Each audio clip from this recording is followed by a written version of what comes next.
Hai teman film bagus, Alkitab adalah firman Allah. Terdiri dari 66 kitab, ditulis oleh 40 penulis dalam rentan waktu kurang lebih 1500 tahun. Alkitab terdiri dari dua bagian besar perjanjian. Perjanjian itu adalah perjanjian lama dan perjanjian baru. Alkitab terdiri dari 1139 pasal, 30.861 ayat. 1080 ayat kutipan langsung dari perjanjian lama dan lebih kurang berisi 33.000 perjanjian Allah.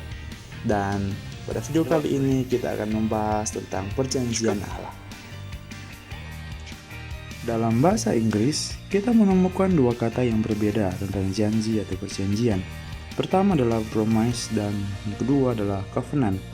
Promise adalah perjanjian yang dibuat antara manusia dengan manusia, bersifat sementara. Sedangkan covenant adalah perjanjian Allah dengan manusia. Perjanjian ini sifatnya kekal dan tidak dapat dibatalkan. Dalam bahasa Ibrani disebut berit. Kata ini berasal dari akar kata yang bermakna memotong atau to cut, dan memiliki arti kata membelah. Sedangkan dalam bahasa Yunani disebut diatheke, dari kombinasi kata dia dan titemi. Jadi, perjanjian adalah hal yang dibuat antara dua pihak, yaitu antara Allah dan umatnya. Kata diatheke juga digunakan dalam arti sebuah wasiat dalam Ibrani 9 ayat 16-17.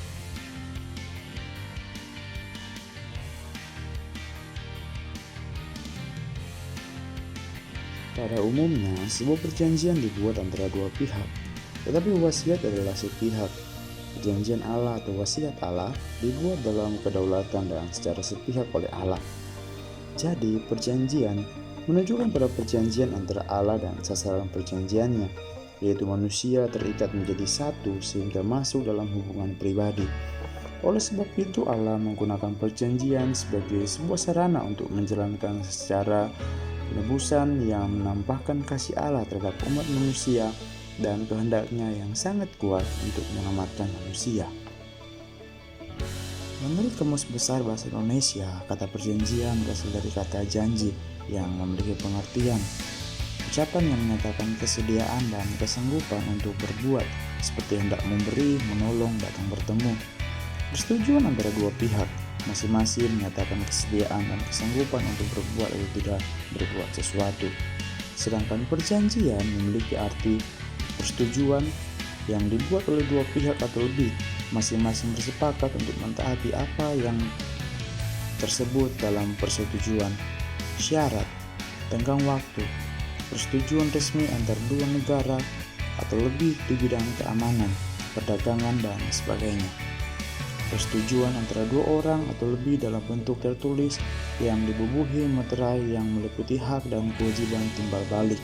Masing-masing pihak menerima tebusan perjanjian itu sebagai tanda bukti keikutsertaannya dalam perjanjian itu.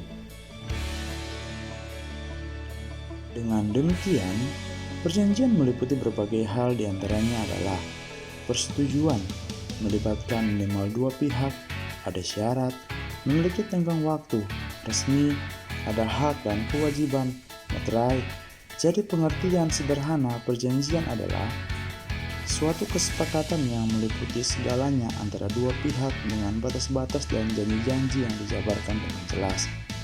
Perjanjian merupakan pemahaman timbul balik antara dua orang yang mengikat diri menjadi satu dengan kewajiban-kewajiban spesifik yang harus dipenuhi.